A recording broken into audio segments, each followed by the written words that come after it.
شروع اللہ کا نام لے کر جو بڑا مہربان نہایت رحم والا ہے۔ اے پیغمبر صلی اللہ علیہ وآلہ وسلم، جب منافق لوگ تمہارے پاس آتے ہیں تو ازراہ نفاق کہتے ہیں کہ ہم اقرار کرتے ہیں کہ آپ بے شک اللہ کے پیغمبر ہیں، اور اللہ جانتا ہے کہ در حقیقت تم اس کے پیغمبر ہو، اور اللہ ظاہر کیے دیتا ہے کہ منافق یقیناً جھوٹے ہیں۔ انہوں نے اپنی قسموں کو ڈھال بنا رکھا ہے اور ان کے ذریعے سے لوگوں کو اللہ کی راہ سے روک رہے ہیں۔ کچھ شک نہیں کہ جو کام یہ کرتے ہیں برے ہیں، یہ اس لیے کہ یہ پہلے تو ایمان لائے پھر کافر ہو گئے، تو ان کے دلوں پر مہر لگا دی گئی، سو اب یہ سمجھتے ہی نہیں۔ اور جب تم ان کے تناسب اعضاء کو دیکھتے ہو تو ان کے جسم تمہیں کیا ہی اچھے معلوم ہوتے ہیں، اور جب یہ گفتگو کرتے ہیں تو تم ان کی تقریر کو توجہ سے سنتے ہو، گویا لکڑیاں ہیں جو دیواروں سے لگائی گئی ہیں، بزدل ایسے کہ ہر زور کی آواز کو سمجھیں کہ ان پر بلا آئی۔ یہ تمہارے دشمن ہی ہیں، سو ان سے محتاط رہنا، اللہ ان کو ہلاک کرے، یہ کہاں بہکے پھرتے ہیں۔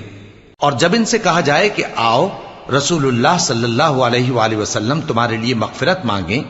تو سر ہلا دیتے ہیں، اور تم ان کو دیکھو کہ تکبر کرتے ہوئے رکے ہی رہتے ہیں۔ تم ان کے لیے مغفرت مانگو یا نہ مانگو، ان کے آگے برابر ہے، اللہ ان کو ہرگز نہ بخشے گا،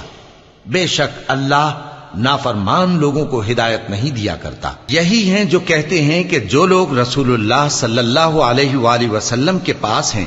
ان پر کچھ خرچ نہ کرو یہاں تک کہ وہ خود بخود بھاگ جائیں، حالانکہ آسمانوں اور زمین کے خزانے اللہ ہی کے ہیں، لیکن منافق نہیں سمجھتے۔ کہتے ہیں کہ اگر ہم لوٹ کر مدینے پہنچے تو عزت والے ذلیل لوگوں کو وہاں سے نکال باہر کریں گے، حالانکہ عزت اللہ کی ہے اور اس کے رسول صلی اللہ علیہ وآلہ وسلم کی اور مومنوں کی، لیکن منافق نہیں جانتے۔ مومنوں، تمہارا مال اور اولاد تم کو اللہ کی یاد سے غافل نہ کر دے، اور جو ایسا کرے گا تو وہ لوگ خسارہ پانے والے ہیں۔